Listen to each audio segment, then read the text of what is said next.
Vamos a leer 1 Corintios 16 del 13 hasta terminar.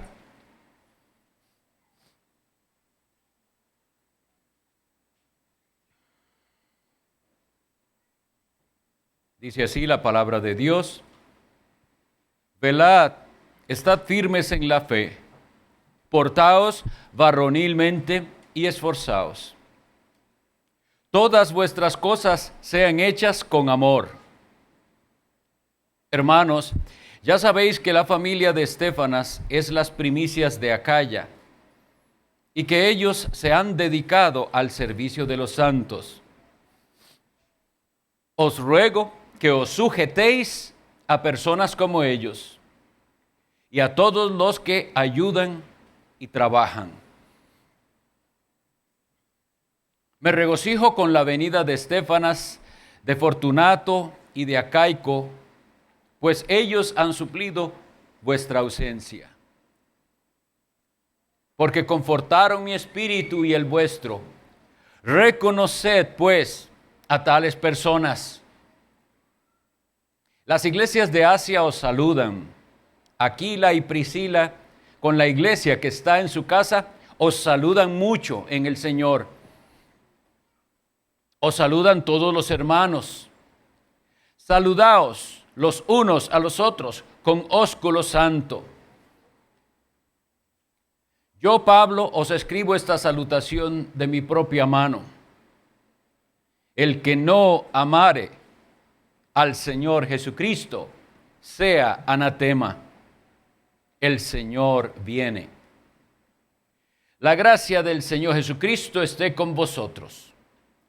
Mi amor en Cristo Jesús esté con vosotros. Amén. La exposición de esta tarde está basada en el versículo 22 de lo que hemos leído especialmente. El que no amare al Señor Jesucristo sea anatema. El Señor viene. Esta es una advertencia muy solemne. Y antes el apóstol Pablo, cuando estudiamos en el capítulo 13, había hecho otras afirmaciones muy solemnes también, que debemos recordarlas. Se describe o se dice ahí en el capítulo 13 que no somos nada y que de nada nos sirve todo lo que hagamos, lo mejor que hagamos, no sirve de nada si estamos desprovistos del amor de Dios. Así de serio es este asunto. Toda esa práctica religiosa puede valer nada ante los ojos de Dios si no está el verdadero amor de Dios. Como vamos a tratar sobre el anatema que aquí se menciona, un anatema sobre todo aquel que no amare al Señor Jesucristo, entonces tenemos que recordar qué es el anatema. Porque nosotros podemos volvernos o quedarnos en ese estado de anatema, es decir, de maldición. Cuando iban a conquistar los israelitas la tierra de Canaán, la tierra prometida, algunas ciudades eran declaradas anatema, lo cual significaba que la maldición de Dios estaba sobre esa ciudad a tal grado que debería ser completamente destruida. En el libro de Josué, capítulo 6, versículo 18, le dice Josué al pueblo, y esto con respecto a la ciudad de Jericó: pero vosotros guardaos del anatema. Ni toquéis ni toméis alguna cosa del anatema, no sea que hagáis anatema el campamento de Israel y lo turbéis.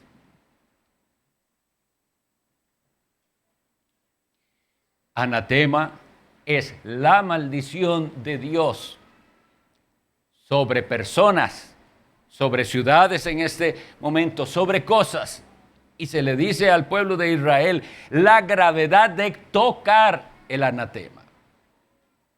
Después, En el relato de esa conquista se ve que alguien se atrevió a hacerlo. Alguien codició del anatema y escondió aquellas cosas que él consideró valiosas dentro de esa ciudad que debería ser destruida, Jericó. Y tomó un lingote de oro y un manto babilónico y lo escondió. Y trajo maldición sobre sí mismo, sobre su familia y sobre todo Israel temporalmente, hasta que él, que se había convertido en anatema, fuera destruido, y entonces Dios levantó el castigo sobre su pueblo. Esto es necesario que lo entendamos si queremos sacar provecho de este versículo que habla de una palabra así, anatema.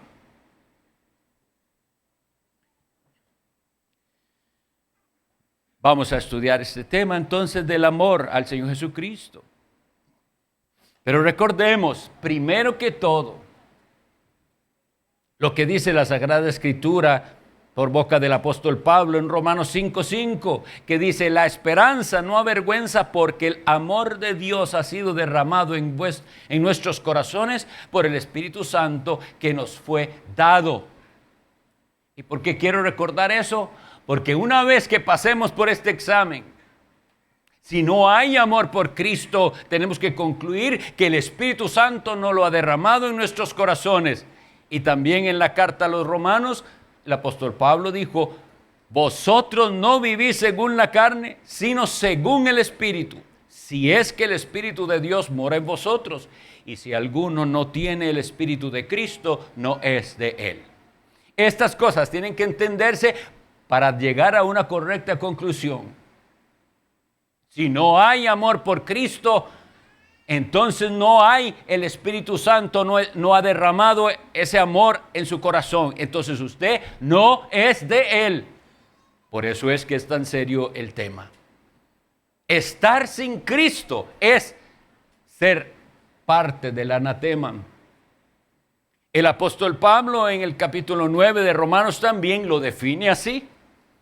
Él, deseando la conversión de los israelitas, anhelando y viendo que ellos son incrédulos y rechazan al Hijo de Dios, se expresó de esta manera, Romanos 9:3, porque deseara yo mismo ser anatema. Deseara yo mismo ser anatema, y lo define, separado de Cristo, por amor a mis hermanos. Ser anatema es estar separado de Cristo.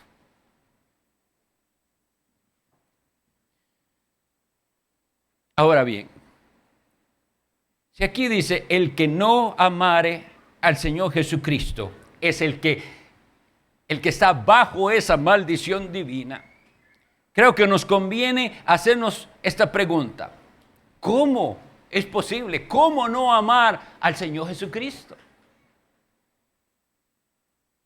O bien, voy a dar una serie de razones por las cuales debería cada ser humano amar al Señor Jesucristo. Y entendiendo estas razones tan claras de por qué nosotros deberíamos amar al Hijo de Dios, veremos la maldad tan grande de no amarlo, que nos hace ser merecedores de esa condenación. La primera razón que quisiera exponer es: debemos amar a Cristo por razón de quién es Él. ¿Quién es Él? ¿Quién es el Hijo de Dios? Haciendo un breve repaso del Evangelio de Juan, que es de la serie de predicaciones en el Evangelio de Juan, ¿qué vimos de Cristo? Cristo, el Verbo de Dios. La expresión misma del Padre. Por eso es que verbo es palabra, la forma de expresión. El Verbo de Dios. La luz del mundo. El pan del cielo. El agua de vida. El Cordero de Dios que quita el pecado del mundo. El buen pastor, la puerta de las ovejas, la resurrección y la vida. El camino, la verdad y la vida. Todo eso lo vimos en detalle. Y es bueno recordarlo porque ahí es donde somos confrontados de que no amamos al Señor Jesucristo como deberíamos. ¿Cómo va a ser? Si Él es la expresión misma de Dios, el profeta que debería venir, que no solo nos habló la palabra de Dios, sino que Él era la palabra de Dios encarnada. Esa luz que nos sacó de nuestras tinieblas. Así dice el Evangelio, la luz en las tinieblas resplandece y las tinieblas no prevalecieron contra ella. Y entonces todo cristiano debería decir, alabado sea Dios que no prevaleció las tinieblas. Fue vencida la tiniebla del error, del pecado. Vino la luz, el pan del cielo. No murió usted eternamente de hambre espiritual, porque Dios envió al que es el alimento para nuestras almas. No se murió usted de sed.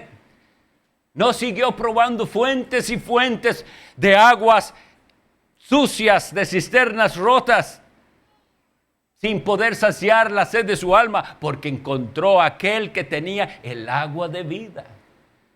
El que bebiere, dijo él, del agua que yo le daré, no tendrá sed jamás. Y Él la da gratuitamente. Y eso es lo que dice la Sagrada Escritura. La Sagrada Escritura, que todo el que tiene sed venga, beba gratuitamente. Y Él, como buen pastor, dio su vida. Estuvo dispuesto a dar su vida, pero que no se le pierda ni una sola de sus ovejas.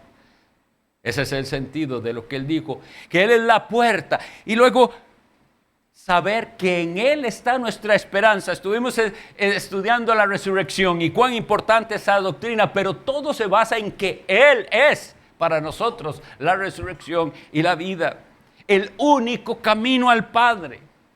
No hay otro, no hay alternativa. El único camino a Dios es Jesucristo, la verdad. Y en este mundo tan relativista donde nadie sabe qué es la verdad ni cuál es el camino, ¿no es algo precioso que Jesús sea la verdad y el camino? Y entonces, si esto es así, ¿por qué no le ama a usted? ¿Por qué no ama a Cristo? Viendo todo lo que es Él. Segunda razón, debemos amarle por razón de lo que Él hizo.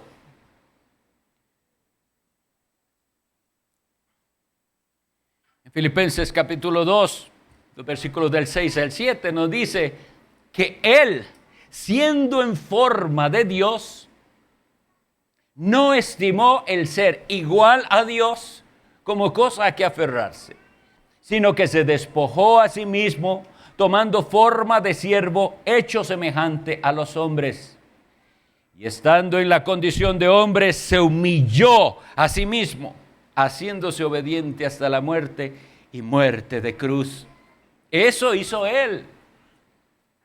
Se humilló, se despojó voluntariamente. Y en el Apocalipsis, en el capítulo 5, versículo 9, se nos describe esto. Y cantaban un cántico nuevo, diciendo, digno eres de tomar el libro y de abrir sus sellos. ¿Por qué? ¿Por qué Jesucristo es digno? Porque tú fuiste inmolado. Y con tu sangre nos has redimido para Dios de todo linaje y lengua y pueblo y nación. Por lo que Él hizo, se despojó a sí mismo, se hizo como nosotros, se humilló y sufrió muerte y derramó su sangre. Fue inmolado el Cordero de Dios inocente. Entonces, ¿por qué usted no le ama? Debemos amar a Cristo. Tercera razón, por lo que Él hace todavía. No solo por lo que hizo, sino por lo que hace. Romanos 8:34 dice, ¿quién es el que condenará? Cristo es el que murió, más aún el que también resucitó, el que está a la diestra de Dios, el que también intercede por nosotros. La labor intercesora de Cristo por los suyos, perpetua intercesión, porque según dice Hebreos 7:25, por lo cual puede también salvar perpetuamente a los que por él se acercan a Dios, viviendo siempre para interceder por ellos, para defendernos, para llevar nuestra causa ante el Padre. ¿No es la labor de Cristo presente digna de que le amemos?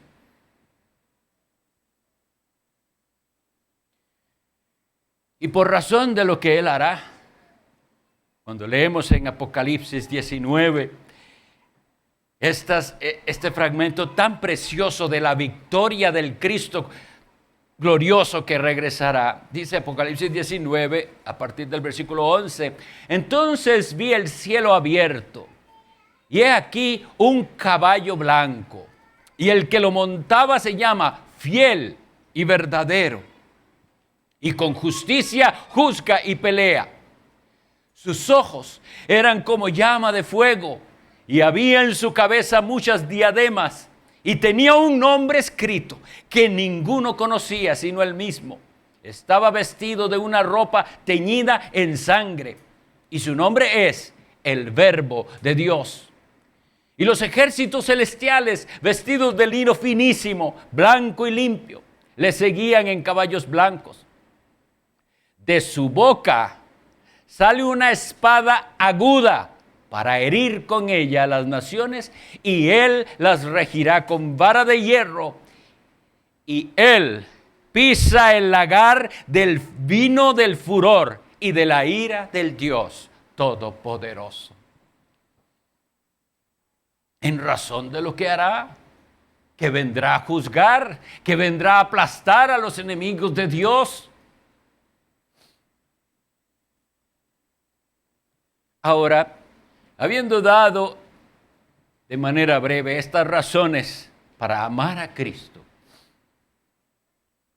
y si ya a este momento todos podemos decir amén, deberíamos amar a Cristo, debemos entonces definir lo que es amar a Cristo. Porque una cosa es decirlo. Amar a Cristo es la realidad de todo verdadero creyente. Y siempre hace falta esa calificación verdadero creyente, porque hay muchos que se llaman creyentes y no son creyentes de verdad. Porque es una profesión de labios o mental que no tiene efecto en sus vidas. En la primera carta del apóstol Pedro, capítulo 1, versículo 8, dice, hablando de nuestro Señor Jesucristo, dice, a quien amáis sin haberle visto, en quien creyendo, aunque ahora no lo veáis, os alegráis con gozo inefable y glorioso. Este es el hecho. Si usted es verdaderamente un creyente, usted ama a Jesucristo. Pero no solo dice amarlo, sino que se alegra en Jesucristo. Y ese gozo está descrito aquí como algo inefable y glorioso. No lo debe comparar a las demás alegrías que en esta vida tenemos. ¿Cuánto daño ha hecho ese concepto equivocado de gozo que en muchas partes se predica? Y llaman gozo a algo que es equiparable a todo lo que en esta vida gozamos.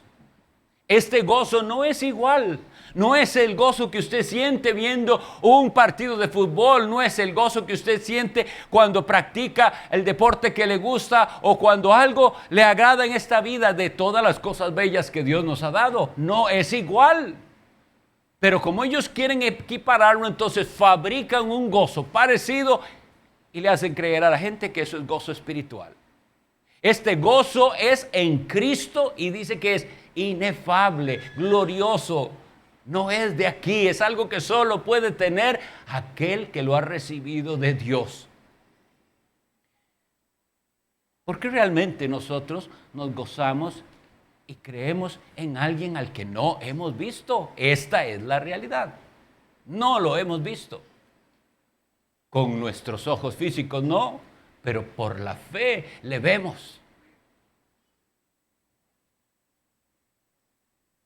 Entonces, lo primero es esto, que el amor a Cristo es una realidad en el que es creyente verdadero.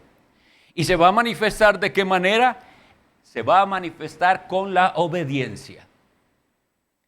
En el Evangelio de Juan, capítulo 14, el versículo 15 dice, Jesucristo dice a sus discípulos, si me amáis, guardad mis mandamientos.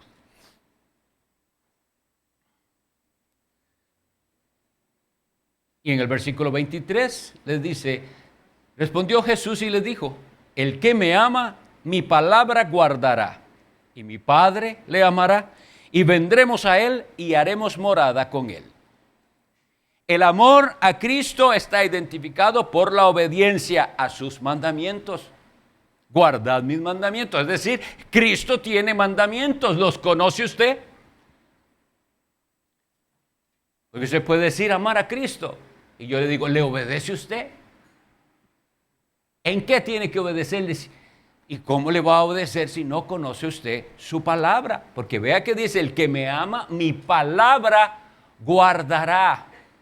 Y ese guardará no es solo atesorar aquí, es estar dispuesto a la obediencia en su continuo estudio de la Sagrada Escritura. ¿Es esa su actitud? Oiga, en su continuo estudio de la Sagrada Escritura, porque eso es ser creyente, ¿hay esa disposición a obedecerle a Él? Por ejemplo, el apóstol, sabemos que toda escritura es inspirada por Dios y útil. Toda ella, el Espíritu Santo, la plasmó aquí para nosotros. Y nosotros leímos hoy un fragmento de la escritura. Esa escritura es palabra de Dios. Y hemos leído que dice, el que me ama, mi palabra guardará. Entonces vamos a un versículo como este que dice, os ruego que os sujetéis a las personas que son como ellos, como Estefanas y su familia, que se han dedicado al servicio del Señor. Os ruego que os sujetéis a ellos. ¿Se sujeta usted a los hermanos que Dios ha puesto para dirigir la iglesia? Sujetaos a las personas como ellos, porque todos dicen que aquí ayudan a todos los que ayudan y trabajan. Entonces es un versículo que está ahí, lo puedo pasar por alto, no viendo que la palabra de Dios me dice que si yo digo amar a Cristo, tengo que obedecer a Cristo. Y esto también es palabra de Dios. Hay en nosotros una actitud de sumisión a los que Dios ha puesto, que están trabajando y ayudando en la iglesia. Hay una actitud de sumisión. Porque si no, entonces esa profesión de amor por Cristo se queda corta. El versículo 18, por ejemplo, nos dice, porque confortaron mi espíritu y el vuestro. Reconoced pues a tales personas. En la comunidad cristiana, eso es parte de amar a Cristo. Porque queremos hacer del amor a Cristo algo simplemente sentimental. Pero no, es algo práctico. Y si vamos a obedecer a Dios, Él dice aquí en este versículo 18 del capítulo 16, que es mandamiento. Reconoced pues a los tales. Reconózcalo. Reconozca a esos hermanos que están sirviendo al Señor, que están a su lado, estimulándole al amor y a las buenas obras. Reconózcalos. ¿Reconoce entonces usted el trabajo de otros? Un versículo tan simple como el 20. Os saludan todos los hermanos. Saludaos unos a otros con ósculo santo. Esa era la manera de saludar en ese momento. Nosotros no creemos que sea precepto, que esa es la única forma de saludar. Ósculo significa beso. Entonces podemos traducir saludados unos a otros con beso santo. Repito, nosotros no creemos que la interpretación correcta sería establecer el beso como la única manera de saludo. No, pero aquí dice que nos tenemos que saludar todos, hacer lo posible. Ahora, ¿hay esa actitud en usted? Es que es palabra de Dios también.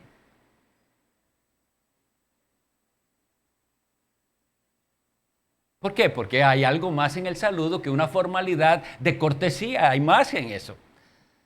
Nosotros no saludamos simplemente por modales. Deberíamos hacerlo por modales, pero aquí es más que eso. ¿Qué es lo que hay en el saludo de los hermanos? Por eso es tan doloroso todo lo que nosotros estamos viviendo que nos impide. Y yo doy gloria a Dios. Cuando estuvimos en esa situación, que no se podía casi nadie saludar, y un día dijo el pastor, bueno, si se van a saludar, quédense aquí, no salgan. Fue un miércoles y nadie salía de la iglesia. Y eso muestra, entonces, algo en el corazón. Si hay deseo de saludarse, si hay ganas de ir y ver a aquel hermano no lo saludé y al otro se me fue sin saludar. ¿Por qué esto es importante? ¿Por qué creen ustedes que está aquí en la Biblia?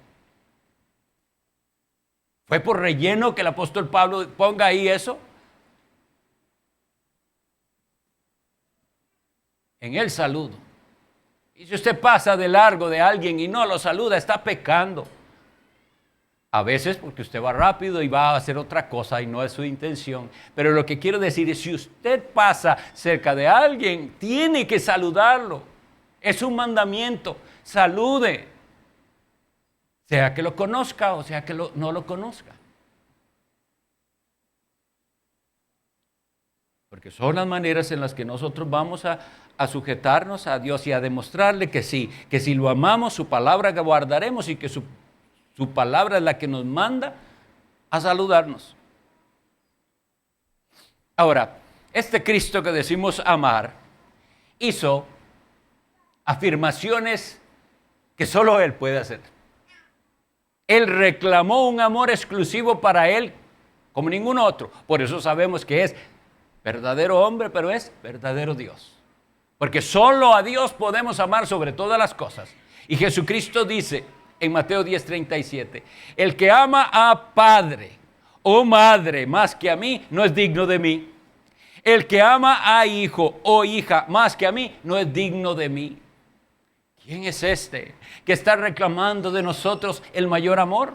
El Hijo eterno de Dios, que se hizo hombre y todo lo que vimos que hizo Él, le hace dignísimo de nuestro amor. Hay un cambio de prioridades que tiene que darse cuando hay verdadera profesión de fe en Jesucristo.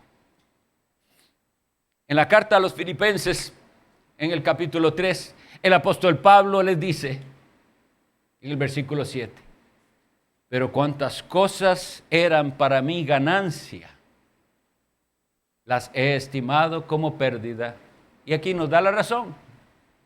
¿Qué hizo que el apóstol Pablo estimara todo lo que antes él apreciaba en la vida? Su abolengo, su familia, su religión, su estatus social, su grado académico, lo que sea, todo para él, eso era importante. Cuantas cosas eran para mí ganancia, las he estimado como pérdida. ¿Cuál es la razón? Por amor de Cristo. Si las prioridades en nuestra vida no cambian, ¿cómo vamos a decir que amamos a Cristo? Si seguimos valorando tantísimo lo de esta vida.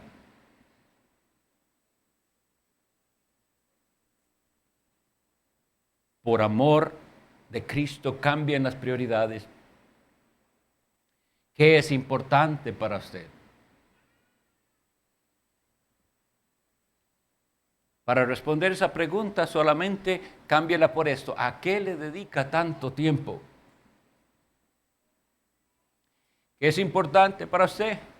Y para responder la pregunta, ¿en qué gasta usted sus recursos, sus energías, su dinero? Ahí está su corazón. Pero cuando Cristo se vuelve el amor de la vida, entonces toda esa energía, todos los recursos, todo el tiempo tiene una prioridad que se llama Jesucristo.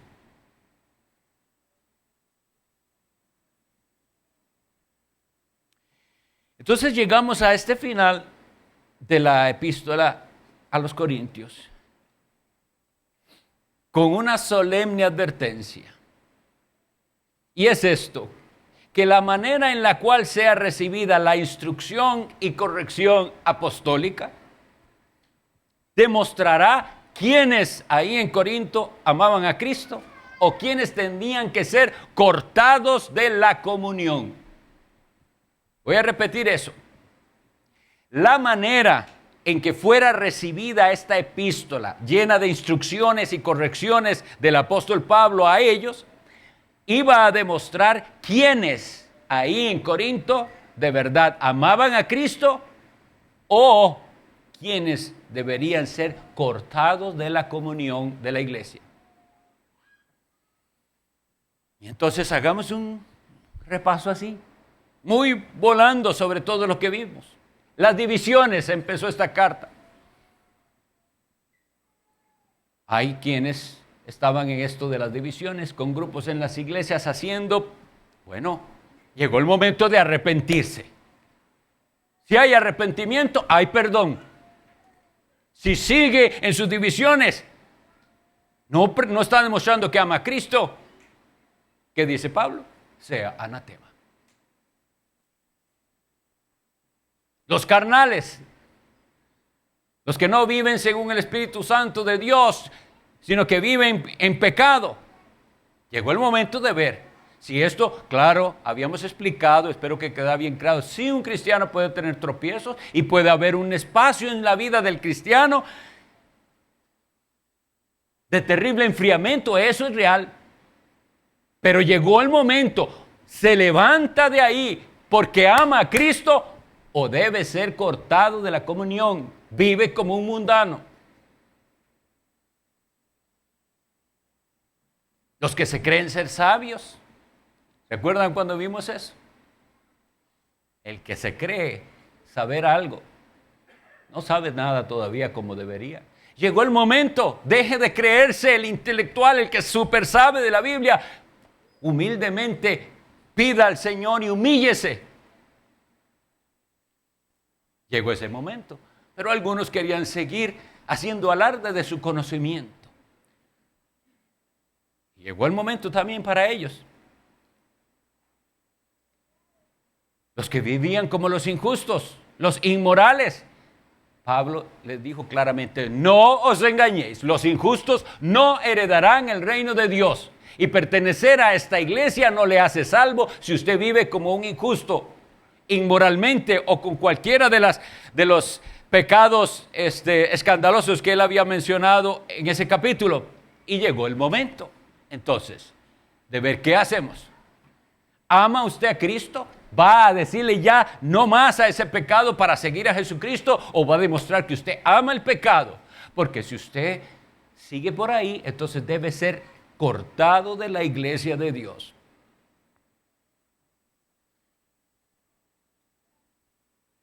Los que rechazan los roles asignados por Dios. Es lamentable, la verdad, que se dé tan claramente la palabra de Dios y la gente esté desatenta. Porque después, cuando el enemigo viene, no están preparados para responder ante esas artimañas del enemigo.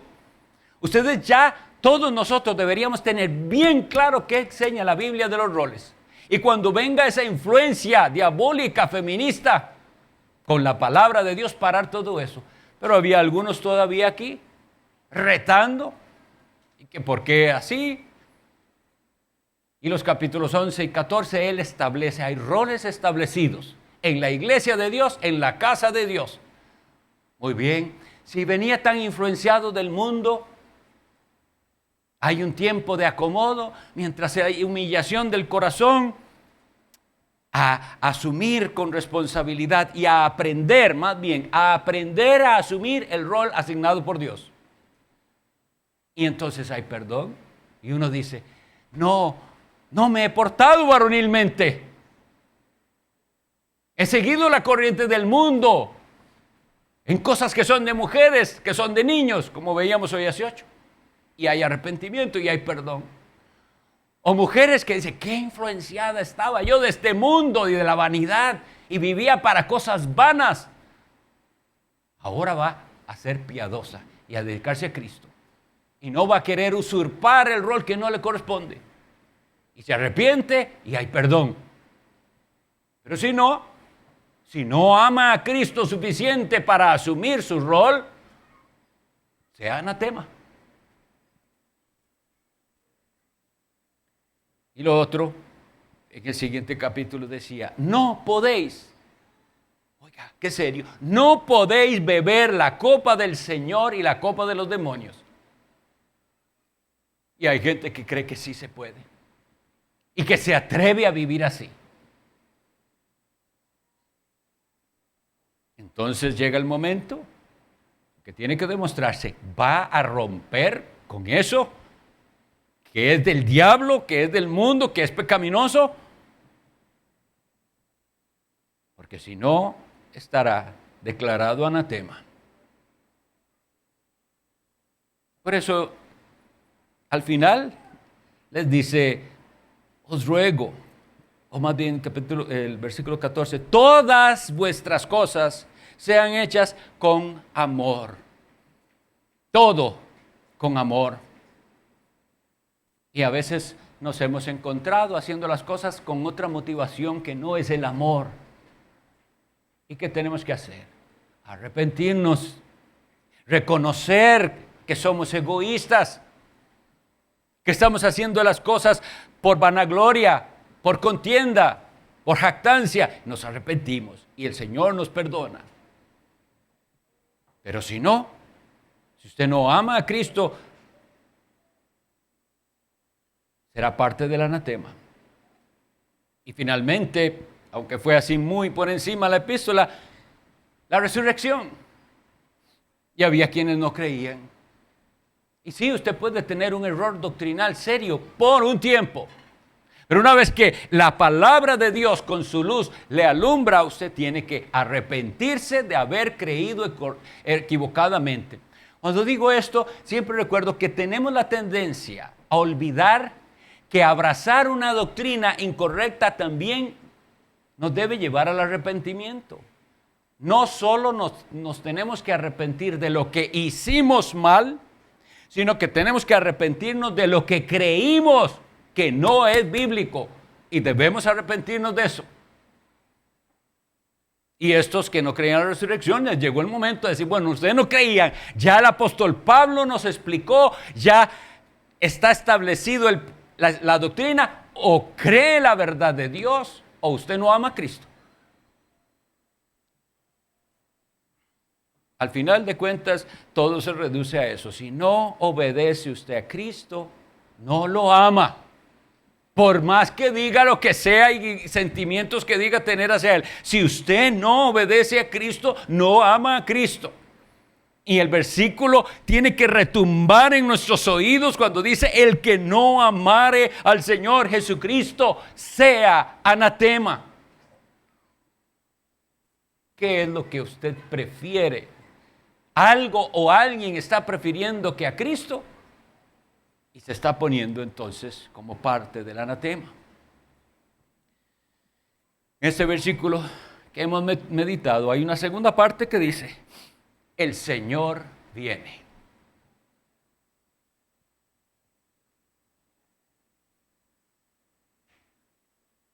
Y considerando que esto fue escrito hace como 2000 años, ¿cómo tenemos que interpretarlo? El Señor viene y murieron esas generaciones y esa sigue siendo la verdad.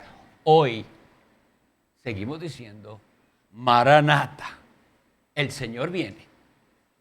Puede que venga mientras estamos vivos o no, pero que el Señor viene, el Señor viene.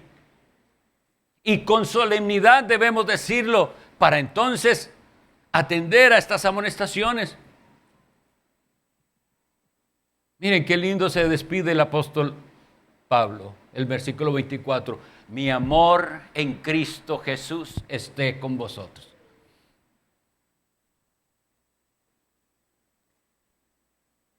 ¿Puede usted hablar de su amor en Cristo Jesús? ¿Ha experimentado usted eso que leíamos en Romanos 5? Porque el amor de Dios ha sido derramado en nuestros corazones por el Espíritu Santo que nos fue dado. Él llena el corazón de su amor. No más amargura, amor. No más resentimiento, amor. No más rencores ni odio, amor. Mi amor en Cristo Jesús esté con todos, les responde Él.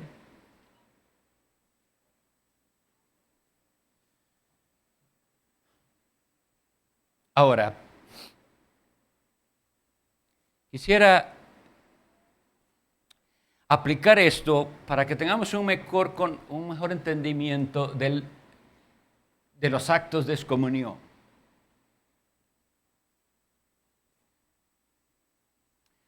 Si ustedes leen los cánones de los concilios, hay anatemas en cada canon.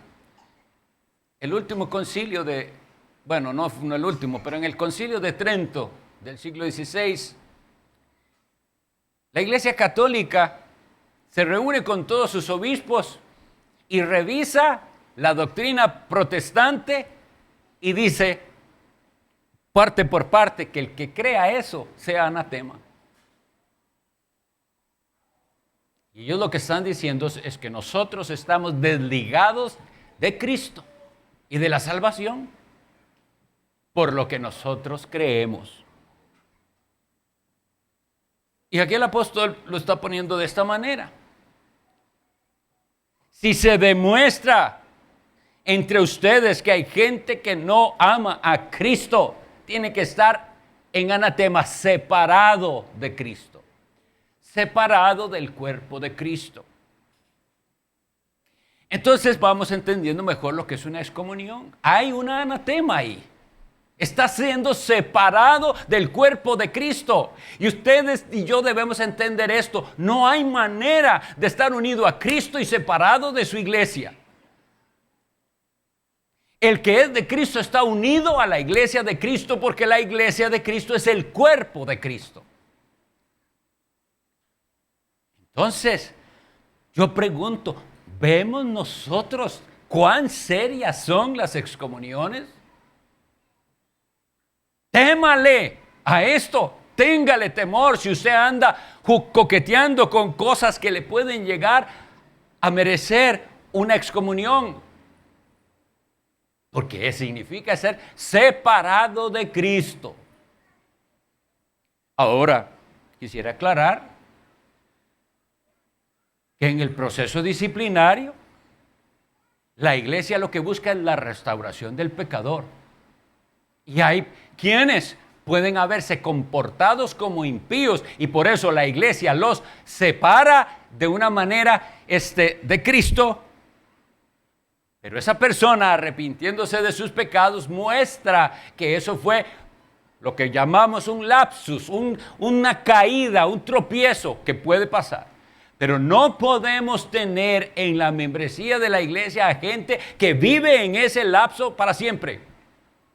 Por eso el proceso disciplinario es tan importante. Porque se aborda al pecador, sea cual sea el pecado que Dios saque a la luz.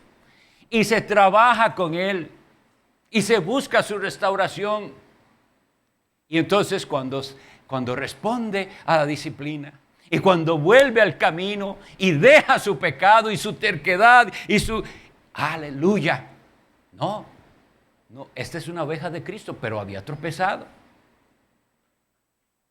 Yo creo que no hemos visto cuán serias son las excomuniones.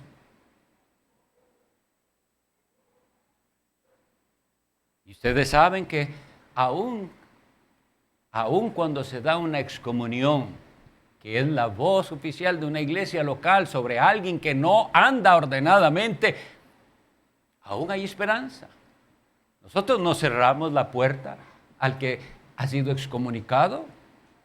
Nosotros decimos, venga, expóngase a la palabra de Dios, conozca a este Cristo del que nosotros predicamos en toda esta epístola, Cristo crucificado, conózcalo Y cuando usted lo conozca de verdad, lo va a amar. Y cuando lo ame, entonces va a ser capaz de dejar todo eso que a usted le impidió seguir siendo miembro de la iglesia. Pero si la persona demuestra que ama más al pecado que a Cristo, no puede quedarse en la iglesia. No debe. Pecamos contra Dios si lo permitimos. Así que veamos este versículo de esta manera. Cada uno de nosotros, de manera personal, ¿estoy unido a Cristo por la fe o estoy separado de Cristo? ¿Estoy siendo bendecido o estoy todavía bajo la maldición? El Salmo 37, el versículo 22 dice así: porque los benditos de Él heredarán la tierra y los malditos de Él serán destruidos. Todos nosotros, todos los seres humanos nacemos bajo la maldición, quebrantadores del pacto. Hemos estado bajo el anatema, pero gloria a Dios, ese es el mensaje del Evangelio.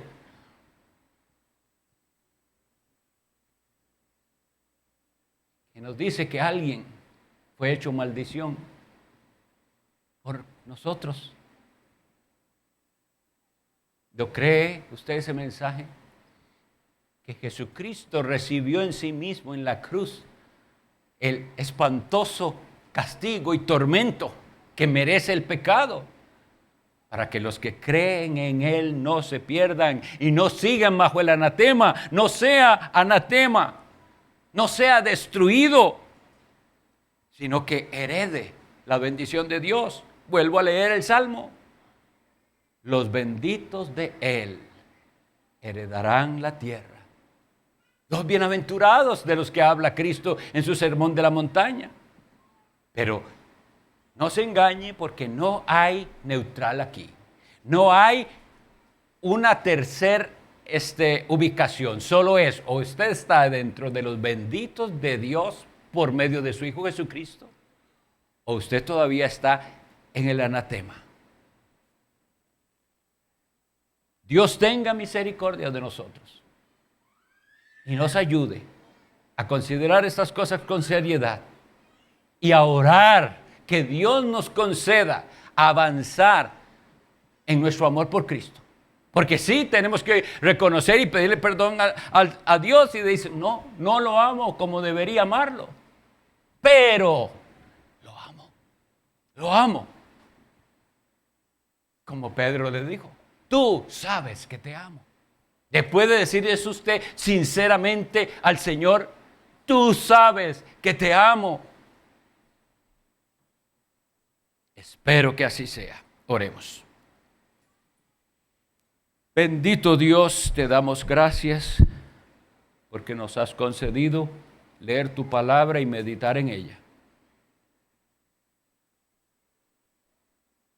Y sabemos que esto tendrá provecho a nuestras almas solo por la acción bendita de tu Espíritu Santo.